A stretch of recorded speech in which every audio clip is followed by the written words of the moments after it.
Pues nada, muchas gracias a todos. Es un honor estar aquí exponiendo un poco de mis conocimientos en genética y mejora, en selección de rizobios. Es un tema muy importante para mí porque es un tema que he tenido la oportunidad de trabajar durante mi grado en agronomía en Brasil, en la Universidad del Estado de Maranhão. Y tuve también la oportunidad de participar de prácticas en la Universidad Politécnica de Madrid, en el Centro de Biotecnología y Genómica de Plantas. Fue donde empecé a estudiar y aprender sobre los rizobios. En Brasil, en la Universidad del Estado de São Paulo, UNESP, tuve la oportunidad de colaborar en el grupo de la doctora Eliana Lemos, en colaboración con la doctora Teresa Castellani. He estudiado rizobios que eran importantes en cultivos de judías. Así que ahora en mi doctorado, pues tengo más contacto con la parte de genética de rizobios que pueden ser beneficiosos a los frijoles, a las judías. Así que doy inicio a la presentación sobre la introducción al mejoramiento genético de plantas mediante la selección de rizobios. También me gustaría recordar que mi idioma nativo no es el español, pero me voy a esforzar mucho e intentar hablar de forma muy clara con mi español.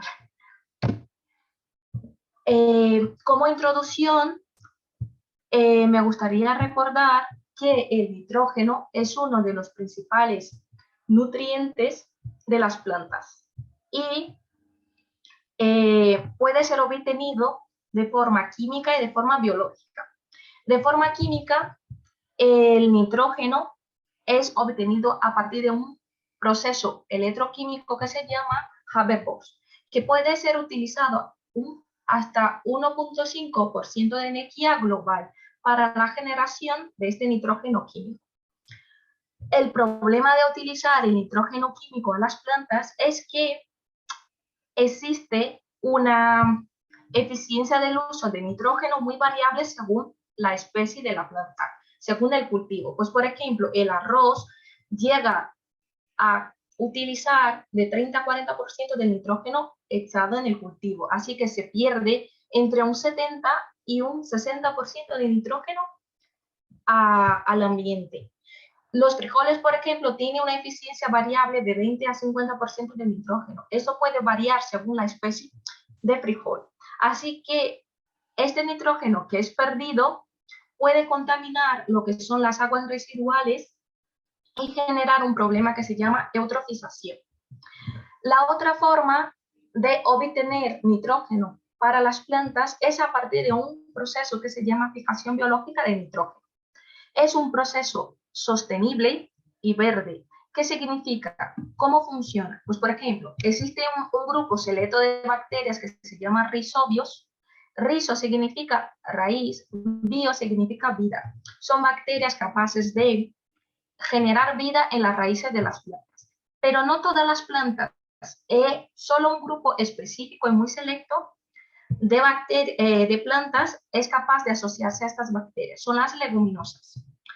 Y existen diferentes tipos de rizobios de especies que son capaces de asociarse a esta raíz de leguminosas y fijar nitrógeno de forma biológica. Un momento.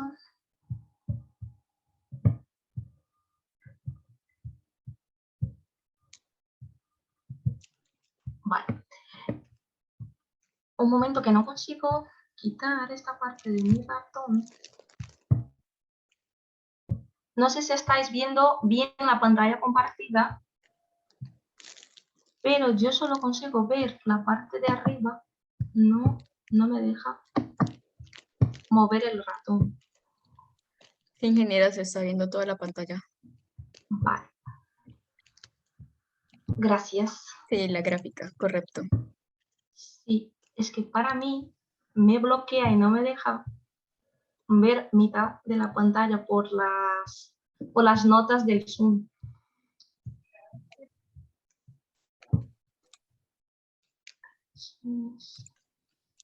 Vale, no pasa nada.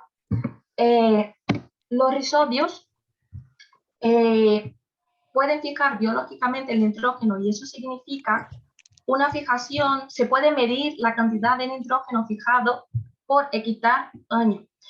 Por ejemplo, hay otros organismos que son capaces de fijar el nitrógeno. Por ejemplo, las cianobacterias son capaces de fijar nitrógeno y básicamente pueden fijar hasta un 25 kilos de nitrógeno año, hectárea año. Hay otras de forma libre, en vida libre. En asociaciones, por ejemplo, la caña azucarera con Acetobacter llega a fijar de 100 a 150 kilos de nitrógeno hectárea año.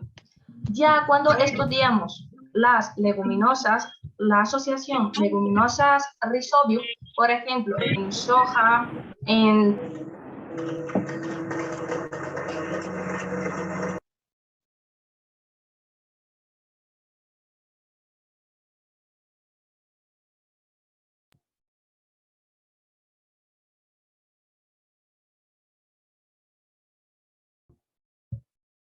perdóname. Así que, ¿se me escucha bien? Sí, ingeniera, qué pena. Es que como la gente entra y no desactiva el audio, entonces me toca Vale, silenciarlos. no pasa nada. Ahora Bueno, sí, correcto. en asociación las leguminosas con los rizobios llegan a fijar de 15 hasta un 600 kilos de nitrógeno hectárea año. Así que ese tipo de asociación es muy importante. ¿Por qué? Porque es una asociación beneficiosa y biológica.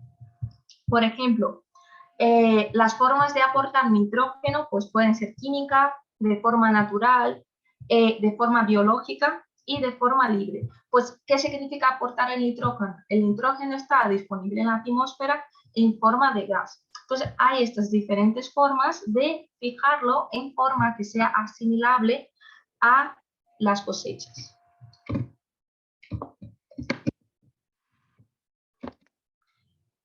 Pues, ¿por qué estoy hablando mucho del nitrógeno, de rizobios? ¿Cómo funciona este tipo de asociación? Pues la asociación entre rizobio y leguminosa se llama simbiosis. ¿Y qué es una simbiosis? Es cuando los individuos se benefician ambos.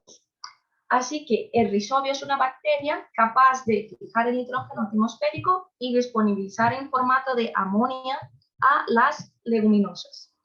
En cambio, estas leguminosas lo que hacen es disponibilizar azúcares para el crecimiento de la bacteria en formas de ácido dicarboxílico. Las leguminosas son muy importantes principalmente en la alimentación humana y animal porque en sus granos pueden aportar gran cantidad de proteína. Las principales leguminosas conocidas son la soja, los garbanzos, los guisantes, las judías, las lentejas. ¿Ok? ¿Y cómo funciona esta simbiosis? ¿De qué depende? Pues el rizobio puede emitir señales muy específicas a la planta para empezar lo que llamamos infección. Esta infección es importante recordar que es de forma beneficiosa. Pues el rizobio tiene en su genoma, en su forma de ser reconocido por las leguminosas, pues presentan como algunas señales, ¿no? Entonces, algunas conocemos como factores no, pues son como azúcares que liberan la bacteria a las leguminosas para que la reconozcan en la raíz de las plantas. También pueden producir una capa protectora que es de exopolisacáridos que también de alguna manera ayudan a los rizobios a la simbiosis. Y también los rizobios son capaces de producir algunas proteínas y secretar a la planta en forma de reconocimiento que son bacterias y que no son patógenas y que pueden de alguna forma ser beneficiosas a la planta. Así que ya podéis entender que esta interacción depende de varios factores que están involucrados para que pueda existir. ¿Cómo funciona la simbiosis? Pues los rizobios entran por el pelo radicular de las raíces. Una vez que entran por el pelo radicular, forman lo que llamamos la figura del medio, hilo de infección. Pues después que entra en las células vegetales, este rizobio se multiplica y forma una estructura que conocemos por nódulos. Y ya dentro del nódulo, el rizobio cambia su forma y ya no pasa a respirar oxígeno y respira nitrógeno. Y en este momento le llamamos por bacteroides. Entonces el rizobio está en vida libre, respira oxígeno normalmente. Cuando consigue infectar a la raíz de las leguminosas y estar dentro formando el nódulo, se convierte en un bacteroide. Aquí en el medio pues tengo una foto de cómo empieza por el borde el nódulo en el córtex la diferenciación de las bacterias de rizobio a bacteroides. Y ya en el nódulo infecta lo que es toda la cavidad de las células vegetales. Aquí os demuestro los nódulos que están presentes en raíces de soja y de guisantes. Pues dentro de esta estructura, pues ahí están formados los bacteroides que son capaces de fijar el nitrógeno atmosférico a las plantas. ¿Y cómo funciona el mecanismo de esta fijación de nitrógeno dentro del nódulo? Pues el rizobio produce algo que se llama leghemoglobina, que le da este colorcito aquí rojo dentro del nódulo a la bacteria. La leghemoglobina se parece mucho a lo que llamamos hemoglobina humana. Tiene el mismo, casi la misma función, pero dentro de los rizobios cuando están en asociación con las leguminosas. En baja presencia, muy baja presencia de oxígeno. Y la leghemoglobina es formada a partir de un complejo que se llama nitrogenasa. Este complejo proteico es el responsable biológicamente por convertir el nitrógeno atmosférico en amonio. Aquí también nos quería presentar un poco de lo que fue la evolución de la ciencia del estudio de los rizobios hasta convertirse en una tecnología. Primeramente, en 1888, ha sido aislado por primera vez un rizobio de nódulos de guisantes. Aquí tengo una foto de cómo es un cultivo de rizobios en un laboratorio, en placas, en un medio de cultivo. Ya 2 años después, en 1890, ha sido posible utilizar los rizobios aislados de guisantes, inocular, crecer este rizobio, estudiar su biología y utilizar como inocular este rizobio y otra vez aislar de nódulos de guisantes. Entonces fue posible encontrar estos nódulos, sacar de ahí los rizobios, cultivar y volver a inocular de forma científica. ¿Cómo ha sido posible todo eso? Y ya en 1898, por primera vez, se ha patentado el proceso de producción de lo que es inoculantes. ¿Qué son los inoculantes? Nada más es que el producto transformado de lo que es el rizobio en un producto biológico. Y se ha creado la primera fábrica de producción de inoculantes.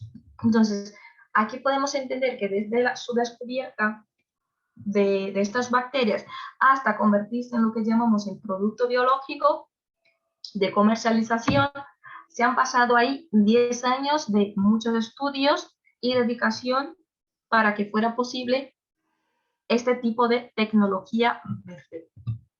Entonces, ¿cómo que funciona? ¿Qué es un inoculante? El inoculante nada más es que el rizobio aislado de forma laboratorial y disponibilizado en un producto comercial a los agricultores. Entonces, ¿cómo funciona? Pues los rizobios son aislados Y es importante aquí destacar que para cada tipo de leguminosa existe un tipo de rizobio. Algunos rizobios son capaces de nodular diferentes leguminosas, pero otros no. Entonces es importante estudiar qué tipo de rizobio es importante para cuál tipo de leguminosa.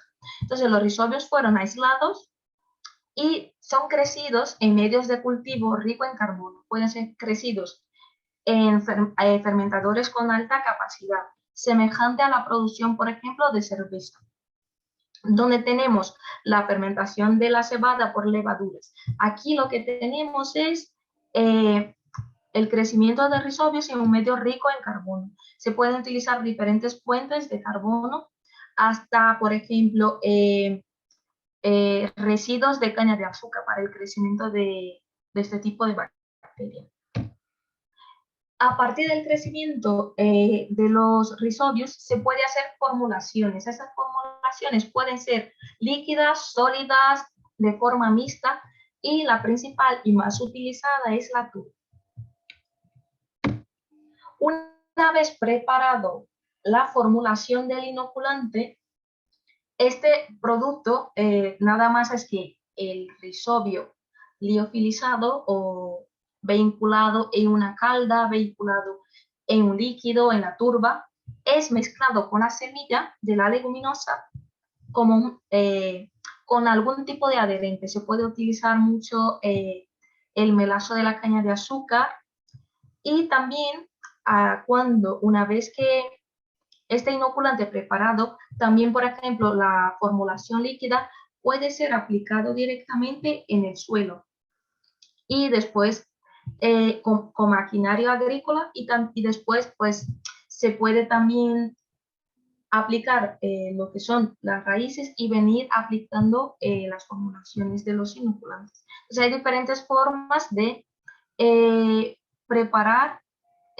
estos productos en la semilla. Es importante que la bacteria esté muy adherida a la semilla, y también que siga las recomendaciones del fabricante para el número de unidades formadoras de colonia que sean adheridas a las raíces, porque a veces la eficiencia puede ser muy baja de adherencia de los rizobios en las semillas.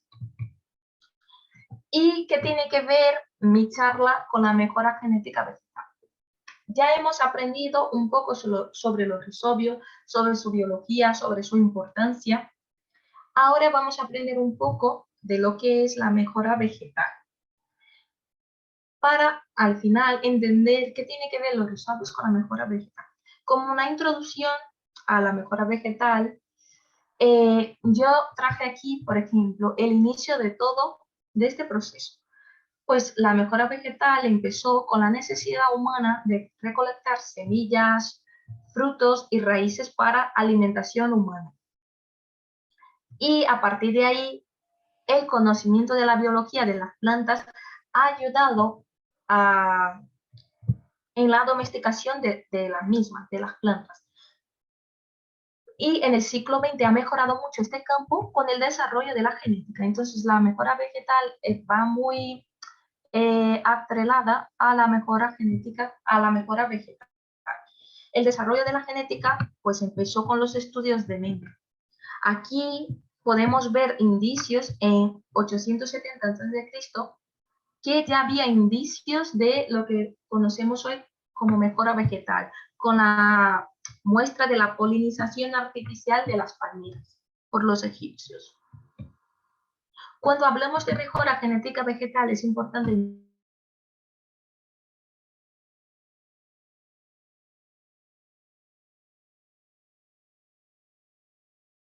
hacer mucho, mucho. Y ahí es como otra vez les dejo casi como. Gracias. El inicio de todo empezó en 1866 con Charles Darwin, con la publicación de un libro intitulado La variación de animales y plantas en domesticación. Y lo que llamamos el padre de los centros de origen, un científico llamado Vavilov, a través de un método fitogeográfico de mapeo de localización geográfica de las especies a partir de fósiles, ha conseguido identificar y predecir sus principales centros de origen. Pues aquí tengo el mapa de Vavilov describiendo los principales centros de origen, por ejemplo, los Andes, donde surgieron las patatas, las papas, el sur de Brasil y Paraguay con la mandioca, con la yuca. Pues ya el centro de origen China, de la soja y del arroz, o el sudeste asiático con el centro de origen de la caña de azúcar, de la banana.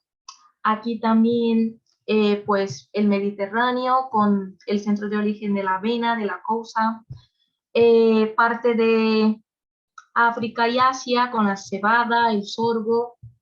Así que es muy importante estudiar esta parte porque conseguimos entender y buscar dónde han surgido pues, las principales especies vegetales que tenemos hoy como base de la alimentación humana y animal. ¿Y qué significa mejora genética vegetal? Me podéis preguntar. Pues a mí me gusta esta denominación que nada más es que la elección hecha por el hombre de las mejores plantas escogidas dentro de una población en la cual existía variabilidad. ¿Y qué es la variabilidad? Aquí tengo una foto de diferentes variedades de melón. Puede que son la misma planta, la misma especie, pero que tienen diferentes variedades. Estas plantas se fueron mezclando a lo largo de los años y se han diferenciado en lo que puedes ver aquí en diferentes tipos de melones. Pues el amarillo, el piel de sapo, los honeys. Sí que es importante entender también qué es esta variabilidad y para qué ella sirve. Las premisas básicas para que exista mejora vegetal, primeramente que exista variabilidad o capacidad para crearlas. Es el primer requisito de todo programa de mejora, la capacidad de hacer los cruzamientos entre plantas. Esa es la primera premisa vegetal, de mejora vegetal. La segunda es la capacidad de detectar la variabilidad. Por ejemplo, aquí tengo dos plantas de melón donde no conseguimos identificar a la primera vista cuál es la diferencia entre una y otra. Pero si yo veo los frutos, consigo diferenciarlas. Pues aquí a la izquierda tengo el melón piel de sapo y a la derecha el melón amarillo. Así que esta es la capacidad de detectar la variabilidad genética entre las especies vegetales. Y la tercera es la capacidad para manipular dicha variación, pues la capacidad de hacer los cruzamientos y obtener las plantas hijas mejores que los parentales. Entonces, a partir de ahí, hemos entendido un poco en qué consiste la mejora vegetal, ¿no? ¿Y cuáles son sus objetivos? Nada más que mejorar el rendimiento de las cosechas, mejorar la calidad de los frutos, mejorar la resistencia a las enfermedades, a las plagas, mejorar las plantas y adaptarlas a los ambientes estresantes con salinidad, con sequía, y algunos programas de mejora están involucrados en mejorar el ciclo, pues variedades con ciclos más cortos, con, por ejemplo, hay frijoles con variedad de ciclo de 60 días, hay variedades de frijoles con ciclo de 75 días. Entonces, estos son los objetivos para que el ser humano utiliza o estudia la mejora vegetal. Y también para la reducción de los costes de producción. Ahora que ya hemos entendido para qué sirve la mejora genética en los cultivos y ya hemos entendido qué son los rizobios y para qué sirven, ¿en qué consiste la mejora genética de los rizobios para mejorar los cultivos? Pues las plantas están en el suelo, en la rizosfera, y ahí en el suelo está lleno de microorganismos que pueden ser beneficiosos a las plantas. Por ejemplo, como ya he mencionado, las principales leguminosas utilizadas hoy en programas de mejora y en estudios de rizobios son la soja principalmente, las judías, los guisantes, los garbanzos y las lentejas. Entonces estos microorganismos que están ahí en el suelo, que nosotros no somos capaces de ver así directamente, pero ellos pueden ayudar a las plantas y han evolucionado a lo largo de los años y ayudan en el rendimiento, resistencia a enfermedades, adaptación a ambientes y reducción de los costes de producción. Entonces, estas bacterias fueron estudiadas a lo largo de los años, separado de lo que es la mejora vegetal. Hoy lo que hacemos es estudiar las plantas que estén mejor adaptadas y que han sido seleccionadas y que estén con mejor rendimiento juntamente con su microbioma de la raíz, juntamente con las bacterias, los hongos, todos los microorganismos que están ahí en la rizosfera de las plantas. Pues aquí tengo una noticia de la FAO que ayuda a explicar por qué los rizobios son tan importantes para los cultivos de las leguminosas. Pues países de Latinoamérica y Caribe compartieron métodos y prácticas para enfrentar la escasez de fertilizantes producto de la guerra en Ucrania. ¿Por qué una relación biológica entre una bacteria y una planta es tan importante? Pues mira, en Brasil tenemos una empresa muy importante y referencia en el mundo de investigación agropecuaria, se llama Embrapa. Y ellos se dedican a estudiar, a hacer investigaciones en todo tipo de cultivos que tengan que ver con agricultura y pecuaria, ganadería. Y la Embrapa ha demostrado que la fijación biológica de nitrógeno con bacterias, con los rizobios, ha permitido un ahorro anual de 14.000 millones de dólares al país, a Brasil, en el cultivo de la soja, por la sustitución completa de fertilizantes químicos nitrogenados sin disminuir la productividad. Entonces, aquí está la clave por qué los rizobios pueden ser tan importantes. Aquí os presento dos plantas de judías. Y me gustaría destacar que estas plantas tienen una diferencia muy importante. Ellas llevan 30 días de cultivo, son frijoles, llevan 30 días de cultivo y hay una diferencia muy básica. Podemos ver a la izquierda que es esta más pequeña, más amarilla. Le falta, normalmente a las plantas cuando les falta nitrógeno se quedan más pequeñas y amarillas. Tiene una deficiencia de nitrógeno. Y las plantas la planta a la derecha pues está grande, verde, parece sana. La diferencia está en que la de la izquierda no tiene rizobio, no fue añadido rizobio, y la de la derecha le he añadido rizobio. Y la diferencia está básicamente en las raíces.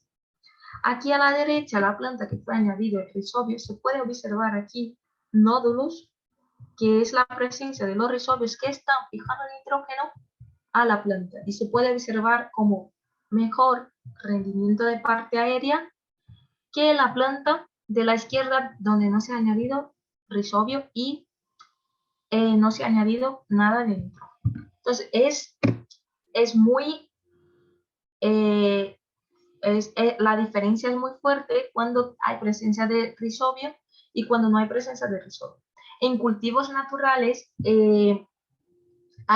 pueden existir rizobios nativos que, aunque no se haga la inoculación por rizobio, son capaces de proporcionar mejores rendimientos a las cosechas. Aquí tengo datos de productividad de los cultivos inoculados con rizobios.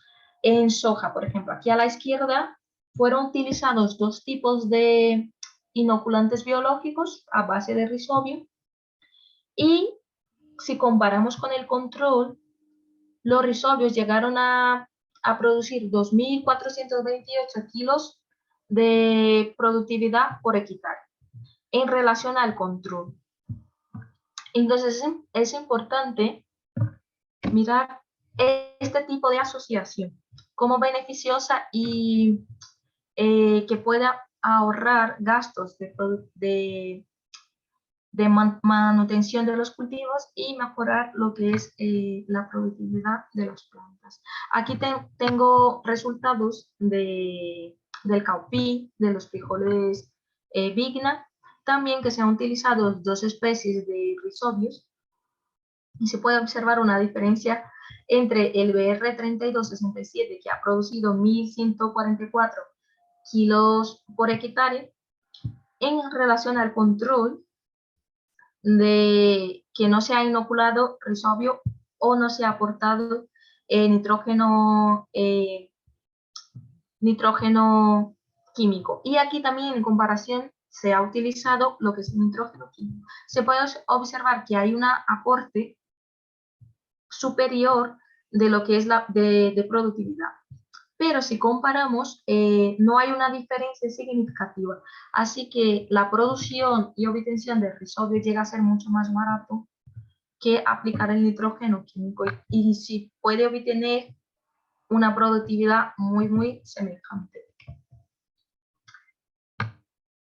Y para dejar un poco de lo que hasta dónde llegaremos los investigadores, las investigaciones con los rhizobios. Pues ya hemos entendido que los rhizobios, como ellos fueron aislados, estudiados, cómo se han mejorado las cosechas, cómo los rhizobios han evolucionado para asociarse a estas plantas y proporcionar mejores productividades. Y ahora me gustaría destacar las principales investigaciones en el campo de los rhizobios.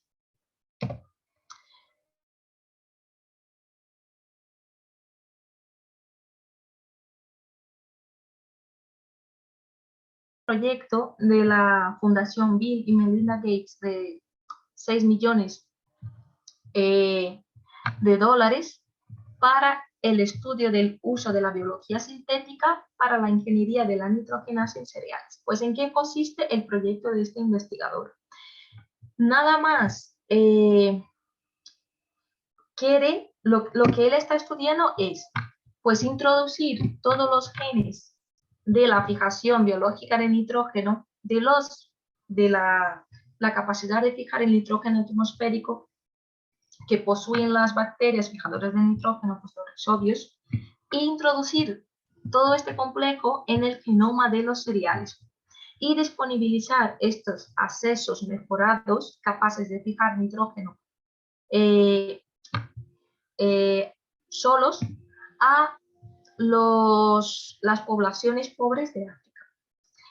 ¿Por qué? Porque el nitrógeno es un nutriente muy caro para los cultivos y si la propia planta tiene la capacidad de fijar el nitrógeno solo, pues eso representa un ahorro en lo que es el mantenimiento de las plantas.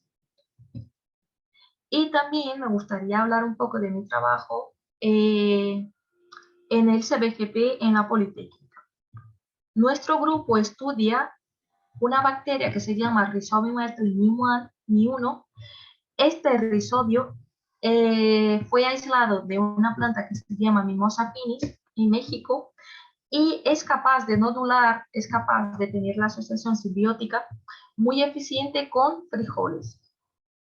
Nosotros estudiamos un sistema complejo de proteínas que se llama sistema de secreción de tipo 6, que recientemente se ha descrito con un efecto positivo en la simbiosis, porque aquí al medio tenemos Mi1 inoculado en semillas de frijol. A la derecha tenemos un mutante en el tipo 6 llamado HCP-PK18. Cuando tuvimos la mutación en uno de los componentes del sistema, podemos observar una reducción de un 50% casi de la planta, y aquí a la derecha se puede ver la formación de nódulos comparado Mi1 con HCP-PK18. Hay una reducción muy drástica en lo que es el número de nódulos. Entonces, así conseguimos comprobar que la mutación, que el tipo 6, puede ser beneficioso en lo que es la asociación rhizobio-leguminosa. Me gustaría dar las gracias a todos por participar en mi charla, decir que es un honor para mí y que es mi primera charla internacional, así que estoy encantada de participar, estoy encantada con la invitación de la empresa Genplant Biotechnology. Y nada, decir muchas gracias y que estoy disponible para todas las preguntas que tengáis. Gracias.